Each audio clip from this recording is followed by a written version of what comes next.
चलिए भाई, the vision smart classes में आप लोगों का हार्दिक स्वागत और अभिनंदन है। मैं विपिन सिंह। आज हम लोग जीएस के एलटीजीआईसी के जीएस के अंतर्गत गुप्त एवं गुप्तोत्तर काल के प्रश्नों को लेकर, उस श्रृंखला को लेकर हम आए हुए हैं। ठीक है। और यहाँ पे आज जो प्रश्न है महत्वपूर्ण प्रश्न है, और थोड़ा सा कुछ आपको हो सकता है कि कुछ टफ प्रश्न भी इसमें आपको देखने को मिले। और उन प्रश्नों को सॉल्व करते समय हम लोग क्या करेंगे, उसके आसपास के बहुत सारे जो और भी इम्पोर्टेंट मैटर बन रहे हैं उसको भी क्या करेंगे, एक साथ लेकर डिस्कस करते हुए आगे बढ़ेंगे। ठीक भैया, आगे चलते हैं, देखते हैं। तो टॉपिक आपका गुप्त एवं गुप्तोत्तर काल है। इस गुप्त एवं गुप्तोत्तर काल में सबसे पहला जो प्रश्न है, प्रश्न को आगे बढ़ाते हुए देखते हैं। सबसे पहला प्रश्न क्या है? गुप्तकालीन क्या है? गुप्तकालीन विष्णु की वराह, गुप्तकालीन विष्णु की वराह अवतार, जो विष्णु की वराह अवतार, जो 10 अवतार है, 10 अवतारों में विष्णु के जो वराह अवतार है, उस वराह अवतार की जो प्रतिमा है वो निम्नलिखित में से कहां से प्राप्त होती है? प्रश्न यही है। ठीक है, इसमें देखते हैं पहला ऑप्शन क्या है।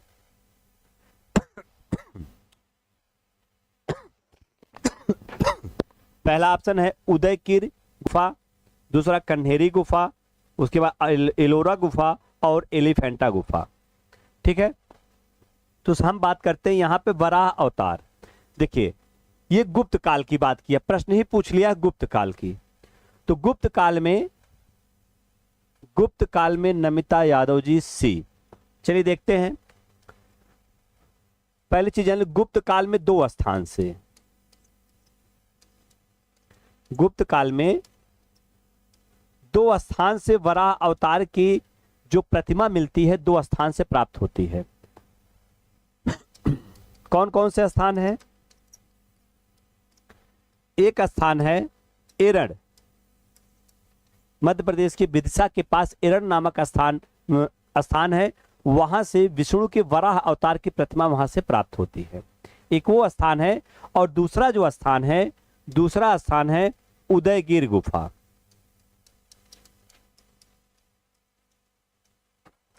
उदयगिर गुफा, ठीक है। उदयगिर गुफा से भी क्या प्राप्त होता है?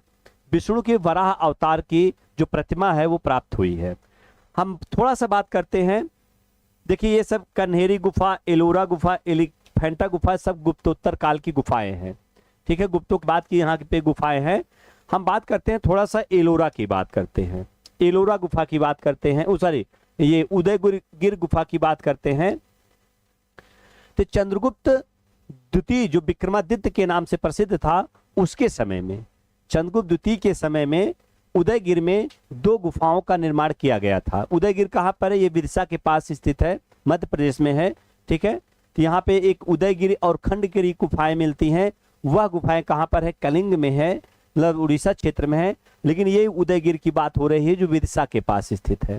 ठीक भैया, टाइम भैया सेम टाइम वही रहेगा पहले का। थोड़ा सा 2 दिन व्यस्तता के कारण क्लास मॉर्निंग और इवनिंग में हो गई थी। ठीक है, तो टाइम आपका हम लोग 1 बजे से ही स्टार्ट करेंगे। दोपहर 1 बजे से टाइम आप लोगों का रहेगा रेगुलर। ठीक, बस क्या था कि 1-2 दिन थोड़ा व्यस्तता थी, लेकिन ये था कि आपकी क्लास चलनी चाहिए। तो चाहे मॉर्निंग में, कल हमने मॉर्निंग में ले लिया था, आज इवनिंग में ले लिया है। ठीक है, ठीक, चलिए भाई। तो यहाँ पे जो उदयगिर की गुफा है, दो गुफाएं का उल्लेख मिलता है। एक गुफा का जो बनवाया किसने था, पहले ये जान लीजिए किसके समय की थी। तो चंद्रगुप्त द्वितीय, चंद्रगुप्त द्वितीय, जिसे विक्रमादित्य के नाम से वो प्रसिद्ध था, इसकी उपाधि थी चंद्रगुप्त द्वितीय विक्रमादित्य। इसकी क्या थी? उपाधि थी। ठीक भैया, अब यहां पर 2 प्रकार की गुफाएं प्राप्त हुई हैं। 2 प्रकार की गुफाओं में एक किसने बनवाया था ये पूछा जाता है। कृष्णा भैया, राधे राधे भैया, good evening, good evening, good evening भैया, गुड इवनिंग। ठीक है, तो यहां पर जो चंद्रगुप्त विक्रमादित्य था, इसने इसके एक हुआ करते थे संसानिक महाराज, एक नाम था, मालवा का गवर्नर था, जो चंद्रगुप्त द्वितीय के अधीन था, उसका नाम था संसानिक महाराज।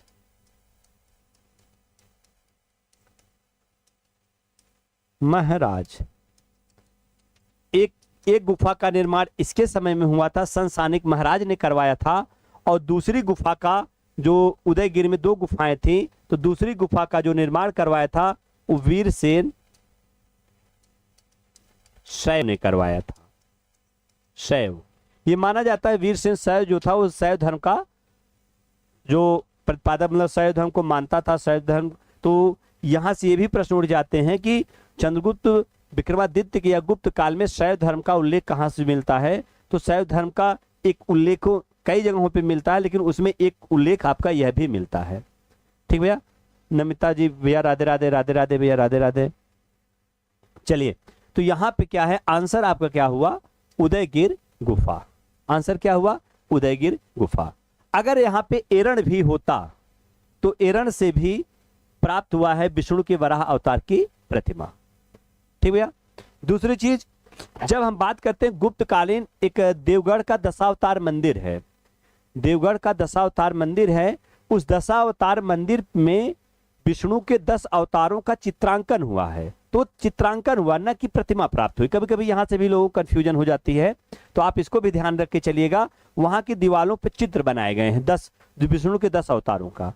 ठीक भैया, तो टोटल क्या है, अब इसके अकॉर्डिंग हम देखेंगे तो राइट आंसर आपका क्या हुआ, उदयगिर गुफा। चलिए अगला प्रश्न हम देखते हैं।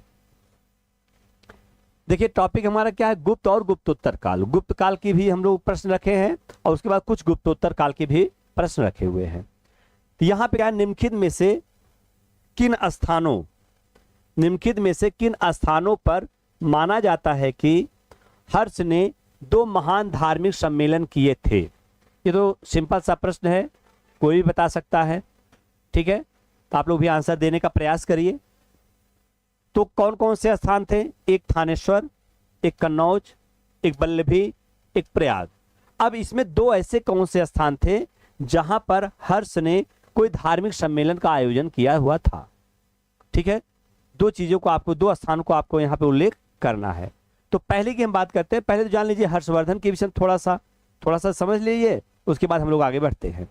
पूछा जाता है हर्षवर्धन जो है वो किस वंश से संबंधित था।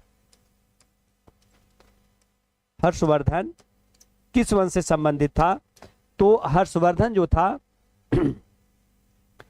वर्धन वंश,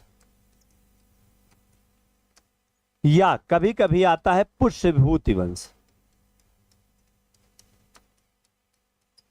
कभी कभी प्रश्न आता है पुष्यभूति वंश, हर्षवर्धन वर्धन वंश, या कभी कभी प्रश्न आ जाता है पुष्यभूति वंश। इन दोनों वंशों, मतलब एक ही वंश है, या शब्द लगा हुआ है, उसका क्या था, उस वंश से संबंधित था। तो हर्षवर्धन जो था यह माना जाता वर्धन वंश का सबसे महानतम शासकों में से था। गुप्त वंश के बाद उत्तर भारत की जो राजनीतिक जो व्यवस्था, राजनीतिक रूप से, सांस्कृतिक रूप से, आर्थिक रूप से सारी चीज को फिर से हैंडल जो किया, व्यवस्थित रूप से किया, किसने किया, हर्षवर्धन ने किया। और उसका जो केंद्र बना, केंद्र कहां पर बनता है, केंद्र उसका बनता है कन्नौज में। कन्नौज प्रारंभिक राजधानी जो थी वो थानेश्वर थी, और थानेश्वर से वह ट्रांसफर करके अपनी राजधानी कहां लाता है, वो कन्नौज लाता है, कन्नौज पर। और कन्नौज ही उसका क्या था, सबसे महत्वपूर्ण क्या बना हुआ था, वो उस समय का आर्थिक, सांस्कृतिक, सामाजिक सारी तरफ से उसका क्या था, एक मुख्य केंद्र बन चुका था उत्तर भारत का। बाद में हर्ष के बाद जब हम घटना पढ़ते हैं तो एक नाम आता है कि त्रिपक्षीय संघर्ष की बात आती है। तो त्रिपक्षीय जो संघर्ष की बात आती है वह भी क्या है, वो कन्नौज के लिए ही होता है, हर्ष के बाद की कहानी। फिलहाल हम लोग प्रश्न यहां से देखते हैं। तो इस प्रश्न में क्या है, तो आपको ध्यान रखना है, हर्ष जो था, हर्ष अपने शासनकाल में ही एक धर्म सभा का आयोजन किया था। किसका आयोजन किया था, धर्म सभा का आयोजन किया था, और जिसका इस धर्म सभा का जब आयोजन किया था, इस गुड इवनिंग भैया, गुड इवनिंग अविनाश जी, गुड इवनिंग। इस धर्म सभा का जो आयोजन हुआ था उसका जो अध्यक्ष था, अध्यक्ष कौन था? अध्यक्ष इसका ह्वेनसांग था, अध्यक्ष ह्वेनसांग था। ये भी प्रश्न पूछा जाता है कि अब क्यों किया था, ये भी जान लीजिएगा। वो महायान, बौद्ध धर्म के महायान जो शाखा थी, उस महायान शाखा को क्या करने के लिए, उस महायान शाखा को विस्तार करने के लिए, या उसको क्या करना था कि जिससे उसका महत्व बढ़े, इसलिए उसका आयोजन किया गया था। किसके लिए? महायान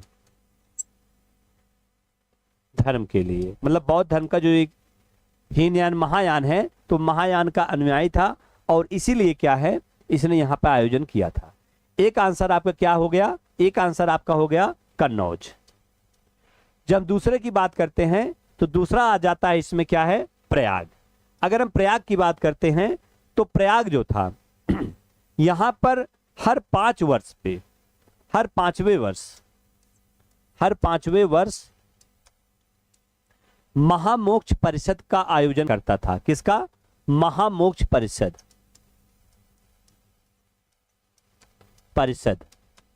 हर महामोक्ष परिषद का हर 5वें वर्ष आयोजन करता था, और इसका जो छठा आयोजन हुआ था, वो आयोजन हुआ था 635 ईस्वी में। 635 ईस्वी में छठवीं बार था वो, और इसी में कौन शामिल हुआ था? ह्वेनसांग शामिल हुआ था। ह्वेनसांग इसमें शामिल हुआ, ह्वेनसांग इसका उल्लेख करता है। ह्वेनसांग चीनी यात्री था, इसी यात्रियों का राजकुमार भी कहा जाता है।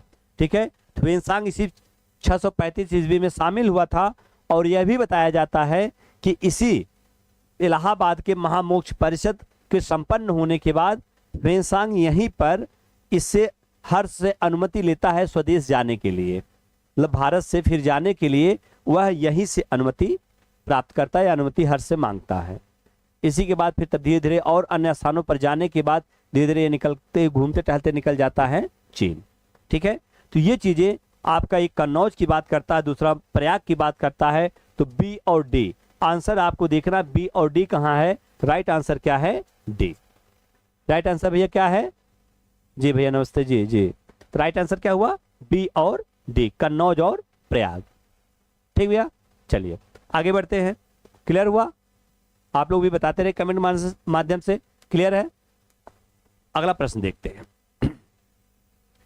निम्नलिखित में से किस अभिलेख में महासामंत शब्द का सर्वप्रथम उल्लेख मिला है?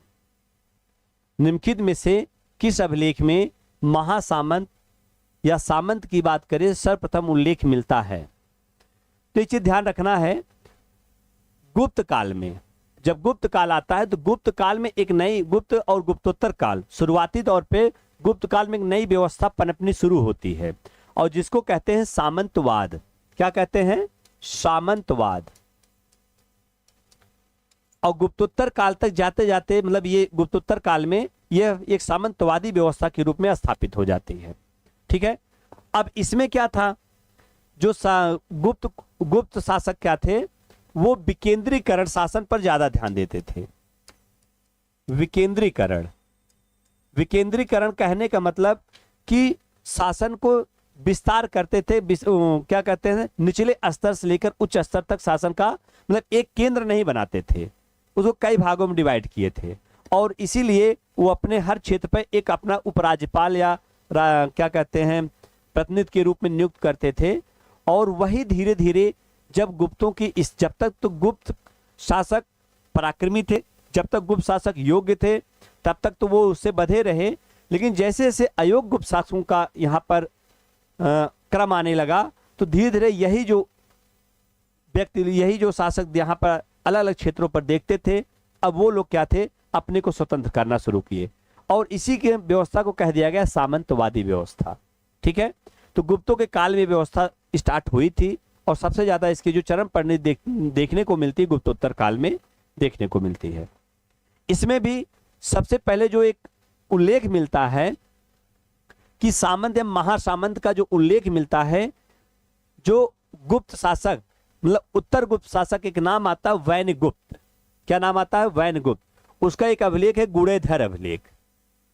वैनगुप्त के गुणेधर अभिलेख में इसका उल्लेख मिलता है सबसे पहले सामंत या महासामंत का।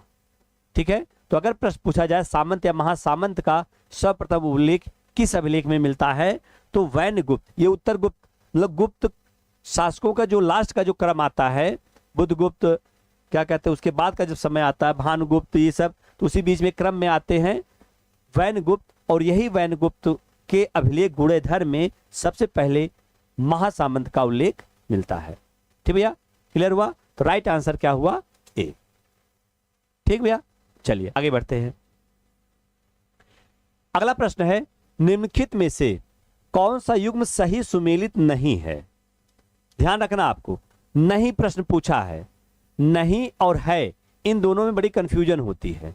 तो आपको पहले भी जब भी एग्जाम में आप बैठिए तो सबसे पहले प्रश्न को सॉल्व कर रहे हैं, पढ़ रहे हैं, अगर नहीं शब्द मिला या है शब्द मिला तो पहले उसको जरूर गोला कर लीजिए।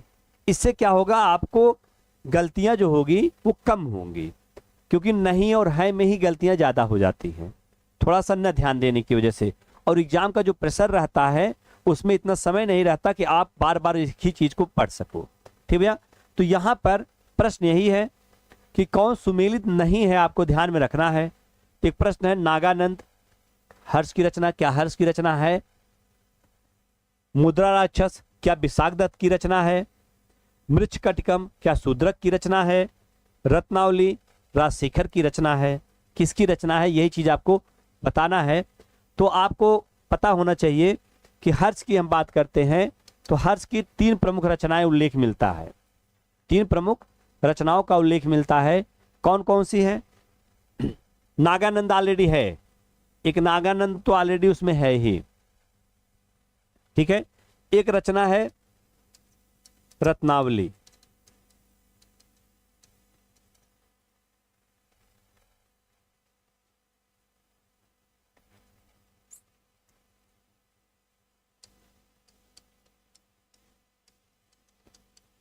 रत्नावली, और एक और रचना है प्रियदर्शिका। इसके प्रमुख 3 रचनाएं हैं, नागानंद, रत्नावली और प्रियदर्शिका। किसकी? सम्राट हर्ष की, हर्षवर्धन की। ठीक है, मुद्रा राक्षस की बात करते हैं तो मुद्रा राक्षस जो ये विशाखदत्त की रचना है। विशाखदत्त किस काल के थे? गुप्त कालीन थे। और इसी मुद्रा राक्षस में एक चीज आपको ध्यान में रखना है, ये अक्सर पूछा भी जाता है कि इसी जो मुद्रा राक्षस है, इसी मुद्रा राक्षस के में चंद्रगुप्त मौर्य मतलब मौर्य के इतिहास का, चंद्रगुप्त मौर्य के जन्म के और शासन को प्राप्त करने की कथा का उल्लेख मिलता है कि चंद्रगुप्त मौर्य के प्रारंभिक जीवन क्या था और उसके बाद वह कैसे गद्दी पर बैठता है। इन सब का उल्लेख जो मिलता है वो किस में मिलता है? इसी विशाखदत्त की मुद्रा राक्षस में। ये गुप्तकालीन लेखक थे। इसी के साथ साथ इनकी एक और पुस्तक है जिसका नाम है देवी चंद्रगुप्तम।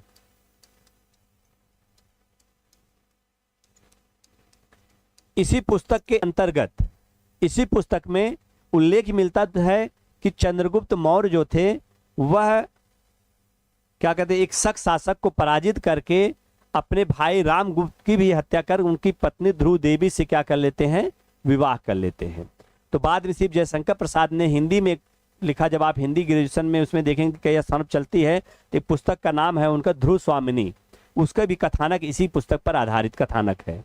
ठीक है, तो यहां से भी क्या है, प्रश्न उठते हैं। देवी चंद्रगुप्तम भी पूछा जाता है किसकी रचना है, तो विशाखदत्त की रचना है। ठीक भैया, रही बात मृच्छकटिकम की बात करते हैं, यह भी किस समय के थे? गुप्त काल की बात है। मृच्छकटिकम मतलब मिट्टी का खिलौना।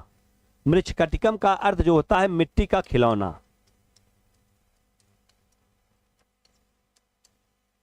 खिलौना यह जो है, एक चीज ध्यान रखना है, कब इससे जो प्रश्न उठते हैं वह इससे उठते हैं कि गुप्त काल की यह एकमात्र रचना है। गुप्त काल की यह एकमात्र रचना है जिसका अंत जो हुआ है उसका अंत दुखांत है। और ये नाटक है, बाकी जितने भी नाटक हैं उनका जो लास्ट होता है, जैसे आप मूवी देखते हैं तो मूवी में अंतिम समय में हीरो का ही विलन विजय होती है, जो एक्टर होते हैं, जो हीरोज होते हैं, उन्हीं की विजय मानी जाती है। लेकिन जैसे कुछ ऐसे मूवी अभी देखते हैं उसमें हीरो को क्या देता है, लास्ट में पराजय भी दिखा देगा या समाप्त हो जाएगा इस तरह। तो इसका भी जो है उसी प्रकार नाटक है। तो मृच्छकटिकम का जो क्या कहते हैं अंत होता है जब इसका, तो दुखांत होता, मतलब दुख पूर्वक होता है। उस नाटक में इसका उल्लेख मिलता है। रही बात रत्नावली, राजशेखर की बात करते हैं तो राजशेखर की जो पुस्तक है काव्य मीमांसा है। तो डी आंसर, जिसने डी आंसर बताया है सबका राइट आंसर डी है। ठीक भैया, बहुत अच्छे। तो रत्नावली किसकी हो गई, हर्षवर्धन की हो गई। ठीक, क्लियर। चलिए अब यहां से आपको एक प्रश्न पूछा गया, लेकिन यहां पे कई प्रश्न के आंसर आपको मिल जा रहे हैं। आपको विशेष करके इन चीजों को ध्यान रखना है कि भाई प्रश्न तो ठीक है हमने रट लिया या देख लिया, हमको आ रहा है, ठीक है, लेकिन उससे जुड़ा क्या मिल रहा है हमको एक्स्ट्रा, उसको आपको विशेष करके ध्यान रखना है। तो अब ऐसे विशाख दत्त की एक अलग पुस्तक हो गई, इनकी कौन सी अलग पुस्तक है, उसके बाद इसका अंत किससे है, क्या कहते हैं मुद्रा राक्षस में किसका उल्लेख मिलता है, इन सब चीजों का क्या है, थोड़ा सा आपको अगर ध्यान देंगे ये सब प्रश्न आपको एक्स्ट्रा मिल जाते हैं। ठीक भैया, चलिए अगला प्रश्न देखते हैं। प्रश्न सुमेलित कीजिए और सही समूह को चुनिए। सूची 1, सूची 2। अब इसको आपको सुमेलित करना है। प्रश्न यही है, कुछ गुप्तकालीन मंदिर हैं और उनका स्थान, कौन से मंदिर कहां पर स्थित है, यही प्रश्न आपको यहां पे देखना है। सबसे पहले है दशावतार मंदिर। दशावतार मंदिर की हमने बात किया था अभी थोड़ी देर पहले। ठीक है, तो दशावतार मंदिर की बात करते हैं। देवगढ़, देवगढ़ का दशावतार मंदिर, ये पहले झांसी में हुआ करता था, बाद में जब वहां से एक नया जिला बन गया ललितपुर, ललितपुर। और कहां पर है ये, उत्तर प्रदेश। पहले झांसी में था, बाद में क्या है, जब ललितपुर नया जिला पड़ गया, देवगढ़ ललितपुर क्षेत्र में आ गया। तो दशावतार मंदिर कहां शुरू हुआ, देवगढ़। तो अगर आप इस तरह मिलाएंगे 1 का 5 तो आप देख ही लीजिए। अगर देखेंगे तो एक ही में ऑप्शन 1 का 5 है ही ऑलरेडी ही, इसी से आप पकड़ सकते हैं। Very good. ठीक है, दूसरी बात अगर हम बात करते हैं तो विष्णु मंदिर, तिगवा का विष्णु मंदिर मध्य प्रदेश में है। शिव मंदिर भूमरा भी वहां पर है। सिरपुर का लक्ष्मण मंदिर ये आपका छत्तीसगढ़ में है। पार्वती का नचना कुठार मंदिर ये भी क्या है, मध्य प्रदेश में है। ठीक है, वो अभी क्या है, मध्य प्रदेश में स्थित है। तो इस प्रकार अगर आप मिलाते हैं तो राइट आंसर आपका बी राइट आंसर होता है। ठीक भैया जी, अविनाश जी, कृष्णा जी, जी राइट आंसर भी, बहुत अच्छे। चलिए आगे बढ़ते हैं। बहुत इंपॉर्टेंट प्रश्न है, इसको विशेष करके ध्यान रखिएगा। और जो लोग एलटी से जुड़े हुए प्रश्न है, ये पीछे पूछा भी गया प्रश्न है, और वो लोग तो विशेष करके इन प्रश्नों को ध्यान में रखेंगे। जिसको एलटी एग्जाम देना, चाहे जीएस में चाहे सब्जेक्ट में, दोनों में अगर आप देखते हैं, इन प्रश्नों को विशेष करके आप ध्यान रखिएगा। ठीक है, प्रश्न है गुप्त संवत 61 का मथुरा स्तंभ लेख संबंधित है। पहली चीज ये जान लीजिए, पहला जो प्रश्न बनता है गुप्त संवत की हम बात करते हैं, तो गुप्त संवत प्रारंभ कब हुआ था, गुप्त संवत का प्रारंभ। तो जो गुप्त संवत स्टार्ट हुआ था कब हुआ था, 319 ईस्वी में। किसने स्टार्ट किया था, चंद्रगुप्त प्रथम ने। 319 ईस्वी में इसका राज्याभिषेक हुआ था, चंद्रगुप्त प्रथम। चंद्रगुप्त प्रथम का राज्याभिषेक हुआ था और इसी समय इसने एक नया संवत चलाया था जिसे गुप्त संवत के नाम से जाना जाता है। अब बात आती है कि यहां पे पूछा गया है कि 61 का मथुरा स्तंभ लेख, ये कुछ अलग है। ठीक है, शुरुआत तो हुआ भाई, शुरुआत तो क्या है इसने किया। ठीक है, Rahul ji B, very good, answer आपका बहुत अच्छा है भाई, बहुत सही, चंद्रगुप्त द्वितीय। तो आप ध्यान रख रहे हैं क्या, क्यों इंपॉर्टेंट है, पहली चीज ये दिमाग में रखना है। ठीक है, अगर हम इसकी बात करते हैं तो पहले हम इसको परिवर्तित कर लेते हैं ईस्वी में। ईस्वी में अगर परिवर्तित करेंगे, जो 61 ईस्वी है इसको हम परिवर्तित करेंगे कि किसने गुप्त संवत में जा रहा है। जब हम गुप्त संवत की बात कर, ये सॉरी 61 गुप्त संवत है, 61 क्या है, गुप्त संवत है ये। गुप्त संवत क्या है? 61। और गए इसको हम जब ईस्वी में परिवर्तित करते हैं, सन में जब परिवर्तित करते हैं, कितना आता है? 300। इसमें 61 आप ऐड कर देंगे, 380 आएगा। कितना आएगा? 380 आ जाएगा। ठीक, 380 क्या हुआ? ईस्वी हुआ। 380 ईस्वी हुआ। अब यहां पे महत्वपूर्ण इसलिए है क्योंकि चंद्रगुप्त द्वितीय ने मथुरा में एक स्तंभ लेख स्थापित किया था, मतलब एक स्तंभ स्थापित किया था, और उसमें जो लेख लिखवाया था, क्या लिखवाया था उसने? यही क्या कहते हैं, 61 गुप्त संवत लिखवाया था। क्या लिखवाया था? 61 गुप्त संवत लिखवाया था। अब इसी अभिलेख में, इसी अभिलेख के अंतर्गत जब गुप्त संवत लिखवाया तो यहीं से सबसे पहले गुप्त संवत का एक साक्ष्य मिलता है। गुप्त, तो ये क्या हो गया? गुप्त संवत का प्रथम साक्ष्य। गुप्त संवत का प्रथम साक्ष्य हो गया ये साक्ष्य। गुप्त संवत का प्रथम साक्ष्य। बिल्कुल टाइम चेंज हो जाएगा भाई, टाइम हमारा 1 बजे रहेगा, आप लोग परेशान ना होइए, ठीक भैया? क्लास की टाइम 1 बजे रहेगा, ठीक है? अब 2 दिन थोड़ा सा क्लास कुछ व्यस्तता के कारण मॉर्निंग और इवनिंग लेनी पड़ गई, ठीक है? बाकी आपका टाइम सेम वही रहेगा, कल से टाइम आपका सेम रहेगा 1 बजे से, ठीक भैया? 1 बजे आपका, दोपहर 1 बजे से आपका टाइमिंग रहेगी, ठीक? तो गुप्त संवत का जो प्रथम साक्ष्य था, वह जो साक्ष्य था वो पहला क्या मिलता है? मथुरा 61 गुप्त संवत मथुरा स्तंभ लेख में ही सबसे पहले मिलता है। और यहीं से दूसरा चीज क्या मिलता है कि गुप्त शासकों के जो राज्याभिषेक होता है उसका भी एक साक्ष्य मिलता है भैया। गुप्त शासकों के राज्याभिषेक का भी साक्ष्य यहीं से मिलता है, इसी से, क्योंकि इसने अपने 5वें वर्ष, लगभग ये 5वें वर्ष इसका उल्लेख किया था। कब? 5वें वर्ष, राज्याभिषेक के 5वें वर्ष। इसका मतलब 375 ईस्वी में चंद्रगुप्त विक्रमादित्य जो था वह गद्दी पर बैठा था, और 5 वर्ष मतलब 380 में इसने मथुरा में एक स्तंभ निर्माण कराया, उस पर उल्लेख कराया 61 गुप्त संवत। ये इंपॉर्टेंट इसीलिए है कि गुप्त काल के जो गुप्त संवत है और जो गुप्त चंद्रगुप्त द्वितीय का राज्याभिषेक है, दोनों का क्या मिलता है? ये उल्लेख देता है, इसीलिए वेरी इंपॉर्टेंट है, ठीक भैया? चलिए आगे देखते हैं अगले प्रश्न को। निम्नलिखित वाकाटक शासकों में से किसने चंद्रगुप्त द्वितीय की पुत्री प्रभावती गुप्त से विवाह किया था? ये बात आ रही थोड़ा वाकाटक वंश से। वाकाटक वंश जो थे वो गुप्तों के समकालीन थे। वाकाटक वंश का जो संस्थापक था वो कौन था? वाकाटक वंश बिंद शक्ति जो था वो वाकाटक वंश का क्या था? संस्थापक था। वाकाटक वंश का संस्थापक था। दूसरी चीज, अब यहां पे प्रश्न क्या पूछा है कि किस शासक ने, मतलब किस वाकाटक वंश के शासक ने चंद्रगुप्त विक्रमादित्य द्वितीय की पुत्री प्रभावती गुप्त से विवाह किया था? ठीक है, अगर इसकी बात करते हैं तो किसका नाम आता है यहां पे? रुद्रसेन द्वितीय। राइट आंसर किसका है? नाम क्या है? रुद्रसेन द्वितीय। प्रवरसेन द्वितीय की अगर हम बात करते हैं तो प्रवरसेन द्वितीय जो था वो रुद्रसेन द्वितीय का पुत्र था। ठीक भैया, प्रवरसेन द्वितीय जो था रुद्रसेन द्वितीय का पुत्र था। ठीक है, तो उस पर कंफ्यूज मत होइएगा, तो मतलब प्रभावती गुप्त का वो पुत्र था। ठीक है, रुद्रसेन द्वितीय से इसका विवाह होता है किसने के? प्रभावती गुप्त का, जो चंद्रगुप्त द्वितीय की पुत्री थी।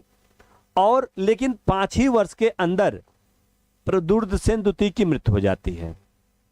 दिवाकर सेन और दामोदर सेन करके 2 पुत्र क्या कहते हैं प्रभावती गुप्त के उस समय होते हैं, रहते हैं। और बाद में उसमें भी क्या दामोदर सेन जो था वही प्रवरसेन द्वितीय के नाम से गद्दी पर बैठता है। ठीक है, प्रवरसेन द्वितीय के नाम से वही गद्दी पर बैठता है। तो आंसर आपका क्या हुआ यहां पर? रुद्रसेन द्वितीय। ठीक है, तो कंफ्यूज मत होइएगा, प्रवरसेन बाद में किया था। अगर पूछा जाए वाकाटक वंश का सबसे प्रसिद्ध शासक कौन था, तो सबसे प्रसिद्ध की बात करेंगे वो नाम आएगा प्रवरसेन प्रथम। प्रवरसेन प्रथम सबसे प्रसिद्ध या सबसे क्या कहते हैं प्रभावशाली शासक में प्रवरसेन प्रथम को ही माना जाता है। ठीक, आगे चलते हैं, अगला प्रश्न देखते हैं। समुद्रगुप्त के संबंध में निम्नलिखित में से कौन से कथन सही है? कूट का प्रयोग करें। थोड़ा सा आपको विचार करके देना पड़ेगा। ठीक है, जल्दबाजी में आप लोग आंसर मत दीजिएगा, पहले एक बार पढ़िएगा, समझिएगा, और इससे कॉन्सेप्ट भी आपको क्लियर होना चाहिए। ठीक, कॉन्सेप्ट भी आपको क्लियर होना चाहिए, तभी सारी चीजें क्लियर हो सकती हैं।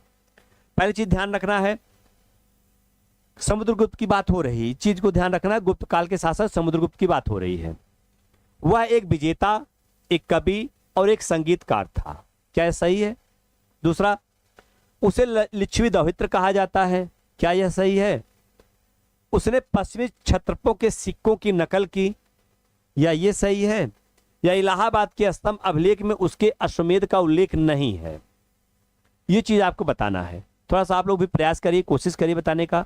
ठीक है, प्रश्न अच्छा है, और यहीं से पूरे अगर इतना आपको ध्यान में आ रहा है तो समझ लीजिए समुद्रगुप्त के लगभग मैटर आपको क्लियर है।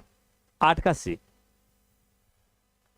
8 का 1, 2 और 4, ए बी और मतलब सी कहने मतलब आपका नहीं है यहाँ पे, मतलब ये वाला पोर्शन नहीं है। ठीक है, आपका कहने मतलब ये। चलिए देखते हैं, थोड़ा विचार करते हैं इस पे।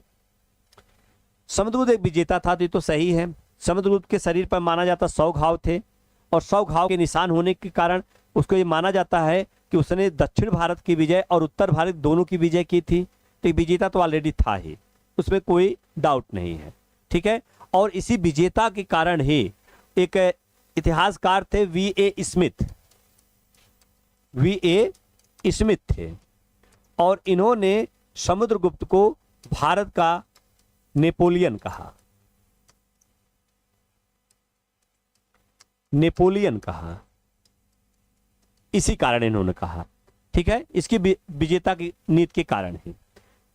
ठीक, दूसरी चीज, वह एक कवि और संगीतकार था। यह भी सही है, क्योंकि उसके एक सिक्का प्राप्त हुआ, सोने का सिक्का प्राप्त हुआ है, और वह वीणा बजाते हुए प्राप्त हुआ है। वीणा बजाते हुए, भाई जो बजा रहा थोड़ा बहुत गुनगुना भी तो रहा होगा, गा भी तो रहा होगा, तो मतलब संगीत भी आता था उसे। और अब मतलब जब आप पढ़ेंगे एक प्रयाग प्रशस्ति पढ़ेंगे, तो प्रयाग प्रशस्ति में इस चीज को बताया गया है कि वह अपनी संगीत विद्या में नारद और तुरुम्ब, दो विद्वान मतलब दो बड़े संगीतकार थे, नारद और तुरुम्ब को लज्जित कर देता था। केवल इस प्रकार इसकी बड़ाई की गई, इसकी प्रयाग प्रशस्ति में की गई, हर्षसेन के प्रयाग प्रशस्ति में। ठीक है, जो हर्षसेन ने लिखा है। तो एक तो बीड़ा बजाते हुए उसके सिक्कों पर दिखाया गया, और बाकी उसके प्रयाग प्रशस्ति में ये कहा गया कि वह नारद और तुरुम्ब को लज्जित कर देता है। ठीक है, ये चीजें भी क्या करता है वहां पे उल्लेख करता है। दूसरी चीज, उसे लिच्छवी दौहित्र कहा जाता है। लिच्छवी दौहित्र क्यों कहा जाता है, एक चीज ध्यान में रखना है। कहा जाता है, सही है, क्या मतलब यह भी सही है, यह भी सही है। इसका पिता मतलब समुद्रगुप्त का पिता कौन था? कुमारगुप्त, तो चंद्रगुप्त प्रथम, चंद्रगुप्त प्रथम था। इसका जो विवाह हुआ था कुमार देवी से हुआ था, कुमार देवी से हुआ था, जो लिच्छवियों की राजकुमारी थी, राजकुमारी थी। और कहने का मतलब ये कुमार देवी का पुत्र था, और इसका ननिहाल लिच्छवी में था, और इसी कारण इसे लिच्छवी दौहित्र कहा जाता है। मतलब लिच्छवियों के पुत्री का पुत्र, दौहित्र पुत्री के पुत्र को कहा जाता है, तो लिच्छवियों के पुत्री का पुत्र कहा जाता है इसी कारण। ठीक है, क्योंकि चंद्रगुप्त प्रथम का विवाह कुमार देवी से हुआ था, जो लिच्छवी की क्या थी? राजकुमारी थी, और इसी का पुत्र कौन था? समुद्रगुप्त था। तो दोनों दो पार्ट तो आपका सही निकल गया जी। इसके बाद उसने पश्चिमी क्षत्रपों के सिक्कों की नकल की। ये चीजें आपकी गलत है, ये आपकी गलत है, ऐसा नहीं था। वो पश्चिमी क्षत्रपों की नकल नहीं किया था, उसने सोने के सिक्के जो जारी किया तो अपने हिसाब से गुप्तों के सोने के सिक्के जारी होते थे। ठीक है, उसके बाद इलाहाबाद के स्तंभ अभिलेख में उसके अश्वमेध का उल्लेख नहीं है, यह भी सही, वेरी गुड। तो अश्वमेध यज्ञ का सिक्कों पर मिलता, बहुत अच्छे भाई, बहुत बहुत सुंदर। तो किस पे मिलता है? उल्लेख नहीं है, ये मिलता है उसके सिक्कों पर मिलता है। अश्वमेध प्रकार के उसके सिक्के मिलते हैं, न कि प्रयाग प्रशस्त में उसका अश्वमेध यज्ञ का उल्लेख मिलता है। ठीक है, बहुत सुंदर, तो अच्छा प्रश्न था वो, आपका आंसर भी बहुत अच्छा था, बहुत अच्छा, बहुत काबिल तारीफ आंसर था आप लोगों का, क्योंकि ये जब तक आप पूरे कॉन्सेप्ट को नहीं समझे रहेंगे, अच्छे से पढ़े नहीं रहेंगे, तो इस प्रकार के प्रश्नों का आंसर आप दे नहीं सकते। ठीक है, लेकिन बहुत अच्छा लगा, बहुत अच्छा आंसर आपका। तो सी आपका क्या है, राइट आंसर। इसके अकॉर्डिंग सी आपका क्या है, राइट आंसर। बहुत अच्छे भैया। चलिए अगला प्रश्न देखते हैं। किसने समुद्रगुप्त को भारत का नेपोलियन का, अभी अभी हमने तुरंत बताया, वीए स्मिथ ने, डॉक्टर वीए स्मिथ ने समुद्रगुप्त को क्या कहा था, भारत का नेपोलियन कहा था। अभी इसका उल्लेख हमने कर दिया। अगला प्रश्न देखते हैं। अश्वमेध प्रकार के स्वर्ण सिक्के, चलिए इसकी भी बात आ रही है, निम्न के द्वारा प्रचलित किए गए, मतलब अब इसमें से बताना किसके किसके द्वारा अश्वमेध प्रकार के सिक्के प्रचलित किए गए। और सभी जो ऑप्शन है, सभी ऑप्शन में गुप्त शासकों की बात हो रही है। ठीक है, गुप्त शासकों ने अपने, अगर देखा जाए जो गुप्त शासक थे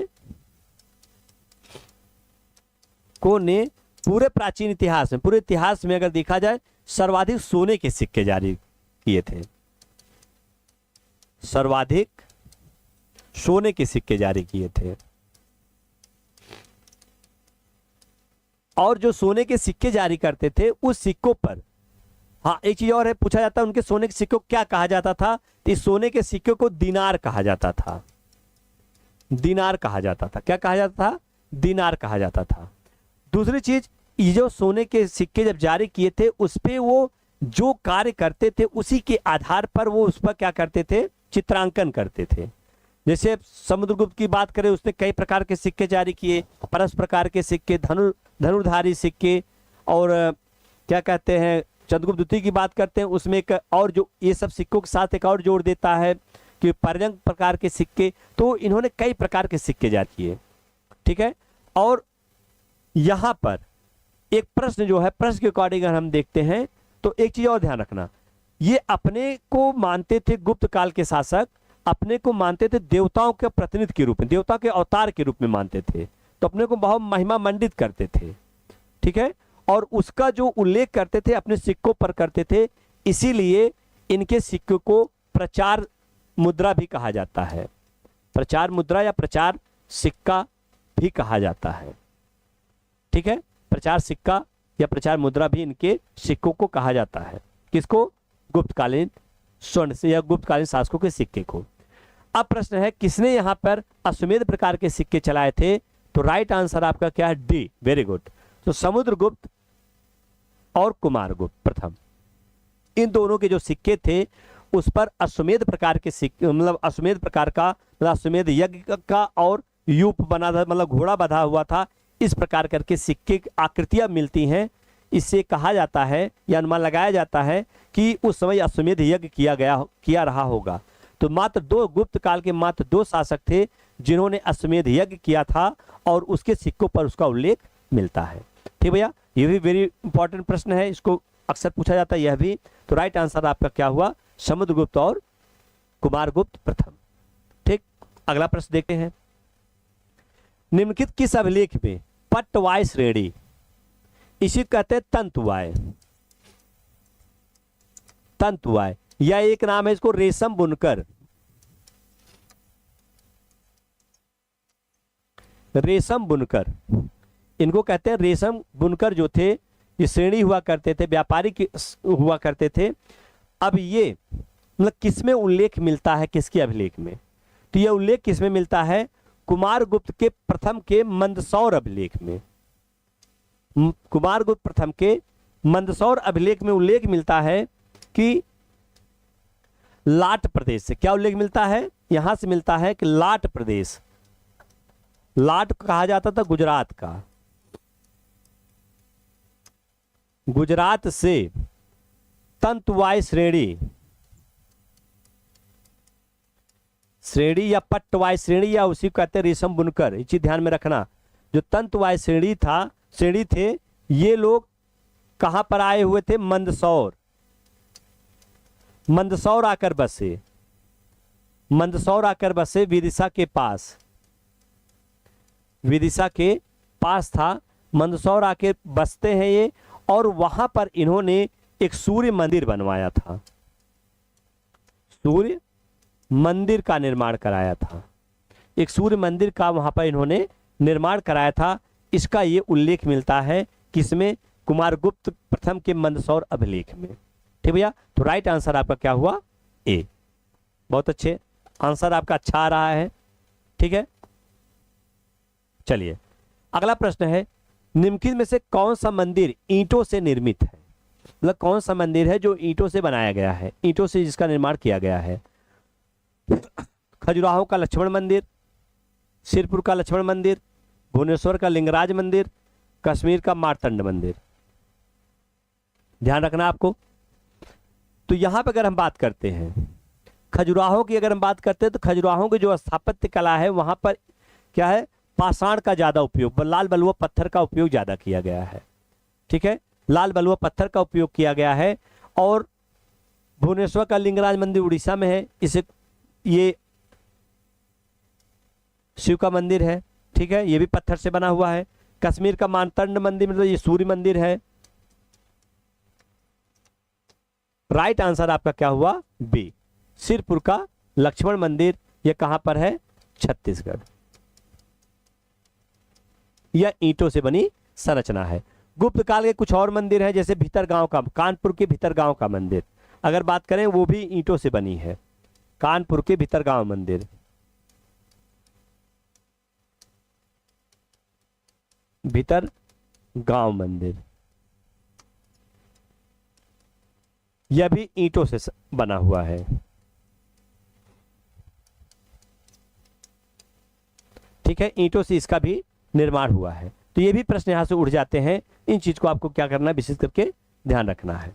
चलिए अगला प्रश्न हम देखते हैं। तो राइट आंसर क्या हुआ, बी जी। अगला प्रश्न है, नीचे कथन दिए गए हैं जिसमें से एक को अभिकथन ए और दूसरे को तर्क आर कहा गया है। उसके अब इसमें है क्या, अजंता के प्राचीनतम चित्रों का काल, अजंता गुफा की बात की गई है, उसके प्राचीनतम जो चित्र हैं उनका काल द्वितीय और प्रथम शताब्दी ईसा पूर्व माना जाता है। पहला प्रश्न, पहला कथन यही है कि अजंता के जो चित्र हैं उनका द्वितीय और प्रथम, उसका जो समय है तो कब माना जाता है, द्वितीय और प्रथम शताब्दी के शुरुआती जो अजंता के चित्र बनाए गए थे। आप तर्क है, कालक्रमानुसार 1 और 2 के चित्र सबसे बाद एवं गुप्तोत्तर काल के हैं। ठीक है, अगर देखा जाए तो राइट आंसर यहां पे दोनों है, इसको आप दोनों रख सकते हैं। ठीक है, अब इसकी हम थोड़ा सा ध्यान रख लें कि अजंता के जो चित्र है, अजंता है कहां। अगर हम बात करते हैं अजंता की बात, अजंता गुफा की बात, यह कहां पर, महाराष्ट्र राज्य के औरंगाबाद में है। कहां पर, औरंगाबाद। एक नदी है बाघोरा नदी, बाघोरा नदी पर स्थित है, वहां पर स्थित है भैया। ठीक है, राइट आंसर ये है जी, बाघोरा नदी पर स्थित है। और यह नदी मतलब यहां पर कुल मिला के 29 चित्र प्राप्त होते हैं। कहां, टोटल 29 चित्र थे, लेकिन वर्तमान में जो बचे हुए मात्र 6 हैं। कौन कौन से हैं, किस किस गुफा में, गुफा संख्या 1,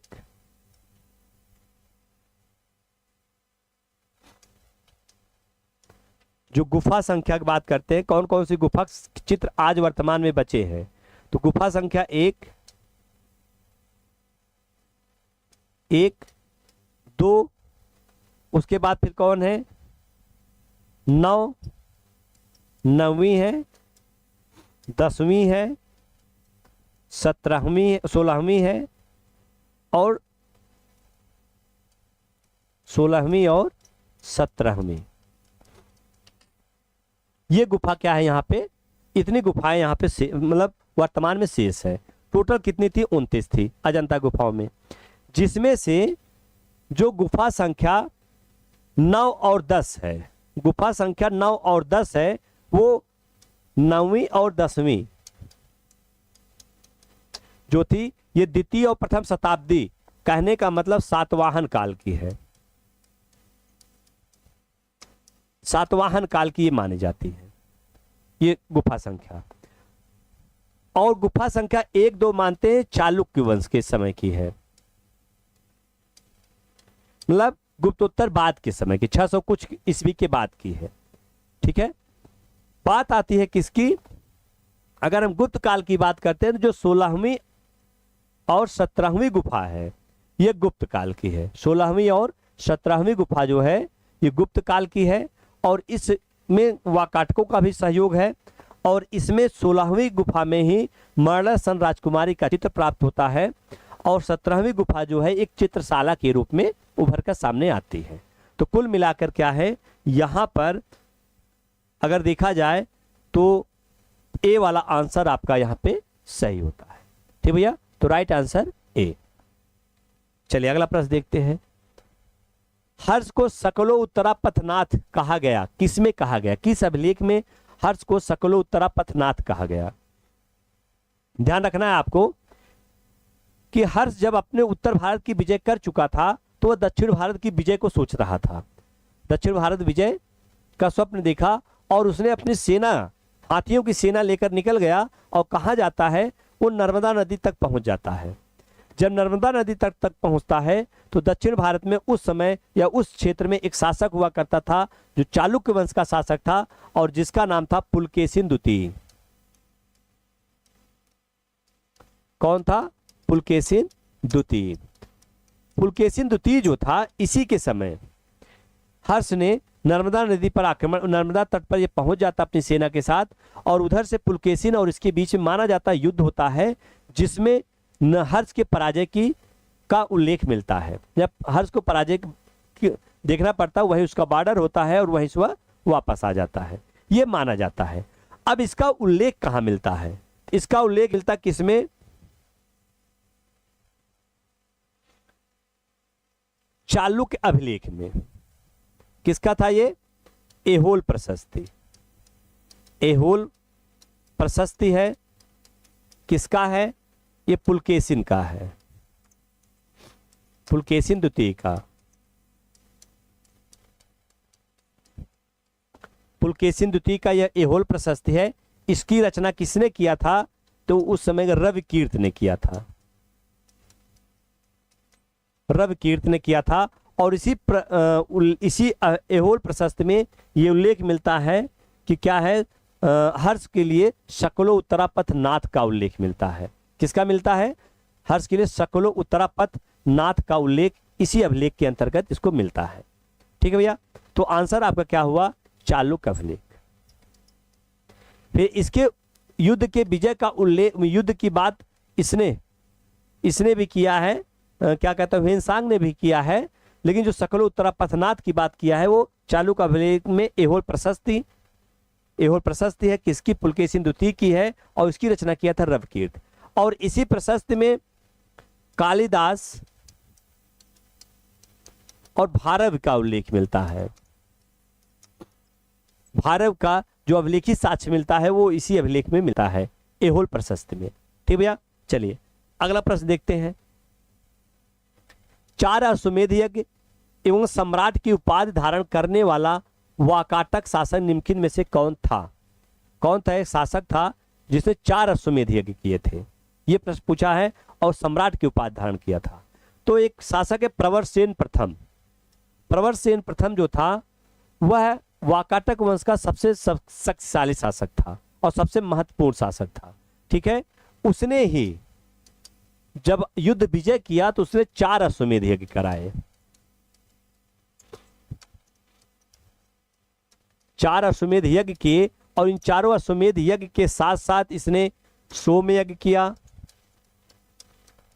और कुछ वैदिक यज्ञ भी संपादित किए। इसी के साथ साथ इसका जो था, यह प्रथम शासक था वाकाटक वंश का प्रथम शासक था जिसने क्या किया था? सम्राट की उपाधि धारण की थी। सम्राट की उपाधि धारण की थी। कौन? प्रवरसेन प्रथम। ठीक है भैया, तो right answer A. Very good. चलिए आगे बढ़ते हैं। भारत का नेपोलियन किसे कहा जाता है, इसकी चर्चा हो चुकी है। किसे कहा जाता है, समुद्रगुप्त को कहा जाता है। अब एक प्रश्न आप लोगों के लिए है, दक्षिण भारत का नेपोलियन किसे कहा जाता है? दक्षिण भारत का नेपोलियन,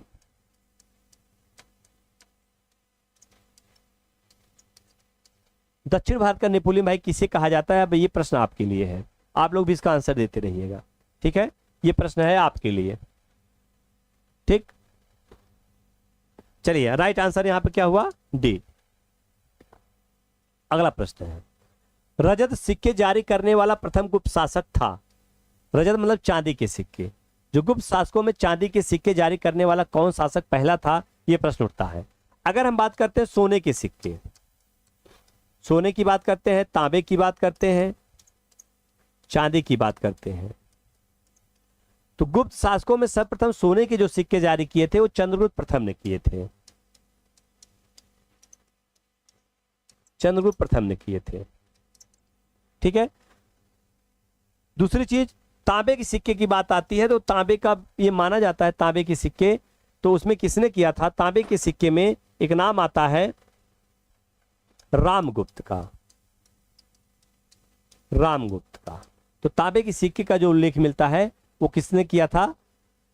दक्षिण का हैदर अली नहीं भाई, हैदर अली नहीं, ये आंसर हम अगली क्लास में आपको बताएंगे, ठीक है। तो आप लोग, आप पहले, आज आपके पास पूरा समय है, आप बुक से भी कहीं खोज सकते हैं, बुक से भी खोज के आप लाइएगा, बताइएगा। हम अगली क्लास में जब कल हम लोग 1 बजे लेंगे तो उसमें हम आपकी इस पर डिस्कस करेंगे, ठीक है।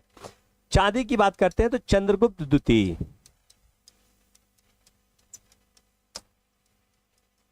चंद्रगुप्त द्वितीय जो था वह पहला गुप्त शासक था जिसने चांदी के सिक्के जारी किए थे, और ये जो सिक्के जारी किए थे शकों के विजय के उपलक्ष्य में जारी किए थे। शकों को जब जीता था और सकार की उपाधि धारण किया था, उसी के समय में इसने चांदी के सिक्के क्या किए थे? जारी किए थे।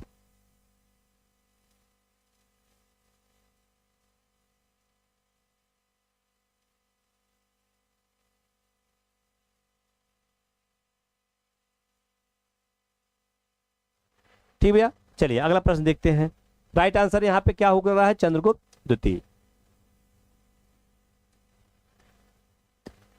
हूणों ने भारत पर आक्रमण किया था, प्रश्न यही पूछा किसके समय में हूणों ने भारत पर आक्रमण किया। एक चीज आपको जानकारी होनी चाहिए कि भारत पर, भारत में जो गुप्त वंश शासक थे, गुप्त शासकों के पतन में सबसे महत्वपूर्ण कारणों, बहुत सारे कारण थे, उसमें सबसे महत्वपूर्ण कारण ये हूणों का आक्रमण भी था, ठीक है। हूणों का आक्रमण भी था जो एक महत्वपूर्ण कारण था, ठीक है। तो उसमें प्रश्न यही पूछा कि सर्वप्रथम भारत पर हूणों का आक्रमण कब हुआ था। तो जब सर्वप्रथम की बात करते हैं तो स्कंदगुप्त शासक था, इसके शासनकाल में सर्वप्रथम भारत पर क्या मिलता है? हूणों का आक्रमण होता है। यह भी पूछा जाता कौन हूण शासक रहा होगा, तो जो माना जाता है हूणों में एक नेता माना जाता है खुशनवाज, खुशनवाज, खुशनवाज शासक, खुशनवाज था हूणों का जो एक नेता था खुशनवाज। उसने क्या किया था? सर्वप्रथम भारत पर आक्रमण किया, किसके शासनकाल में? गुप्तों के शासनकाल में।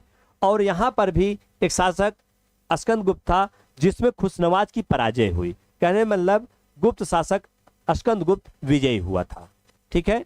ये चीज आपको ध्यान में रखना है। अब इसका जो उल्लेख मिलता है, स्कंदगुप्त का एक भीतरी अभिलेख है जो गाजीपुर के क्या कहते हैं सैदपुर तहसील में स्थित है, भीतरी अभिलेख, वहां पर इसका उल्लेख प्राप्त होता है, ठीक भैया। चलिए बहुत बहुत धन्यवाद भैया, बहुत बहुत धन्यवाद। चलिए आगे अगला देखते हैं। प्रश्न है, दक्षिण भारत के समुद्रगुप्त के समकालीन नरेश। तो जब समुद्रगुप्त ने दक्षिण भारत पर अपना आक्रमण किया, दक्षिण भारत के राज्यों को जब जीतने के लिए गया तो वहां पे 12 राज्यों का एक संघ बना हुआ था। दक्षिण वहां को उसको पराजित कर जब समुद्रगुप्त वापस आता है तो वहां पे उसकी जो नीति पूछी जाती है, तो दक्षिण भारत के विजय में उसकी ग्रहण मोक्षानुग्रह की नीति थी। कौन थी? ग्रहण मोक्षानुग्रह की नीति।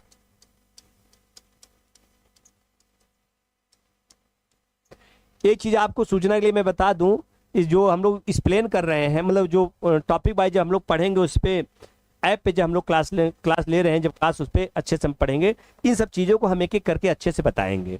ठीक भैया। तो यहाँ पे कुछ प्रश्न है, प्रश्न के माध्यम से ही हम अभी तक कुछ ही महत्वपूर्ण चीज़ों को बताते हैं। तो दक्षिण भारत राज्यों की विजय के लिए उसने क्या किया था, ग्रहण मोक्षानुग्रह की नीति अपनाई। मतलब पहले उनको ग्रहण कर लिया, मतलब जीत लिया, उसके बाद उनको मोक्ष प्रदान कर दिया, मतलब मुक्ति दे दी, मतलब अपने अधीन करके छोड़ भी दिया। ये उसकी नीति थी, इसी को ग्रहण मोक्षानुग्रह की नीति कही गई, और बाद में इसी की धर्म विजय की नीति कही जाती है। राय चौधरी ने इसको कहा था, किसके लिए, समुद्रगुप्त के लिए।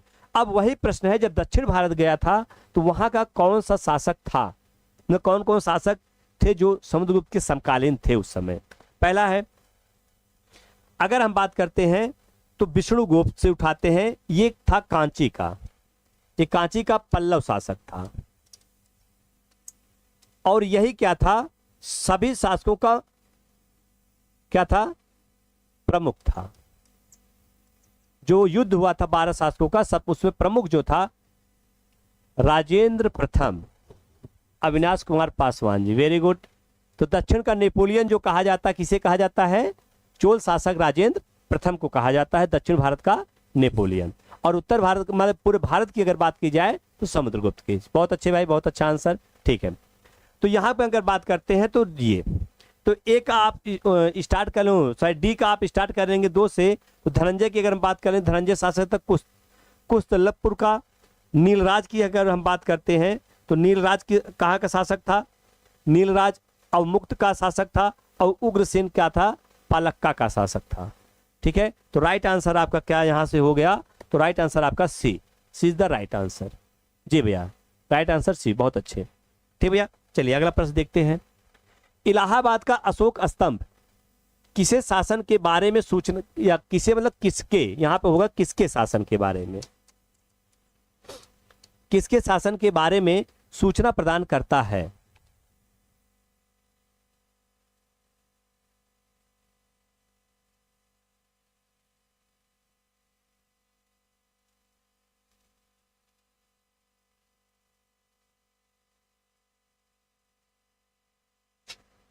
यहां पे ध्यान रखना है, इलाहाबाद का अशोक स्तंभ किसके शासन के बारे में सूचना प्रदान करता है, यही प्रश्न आपका है।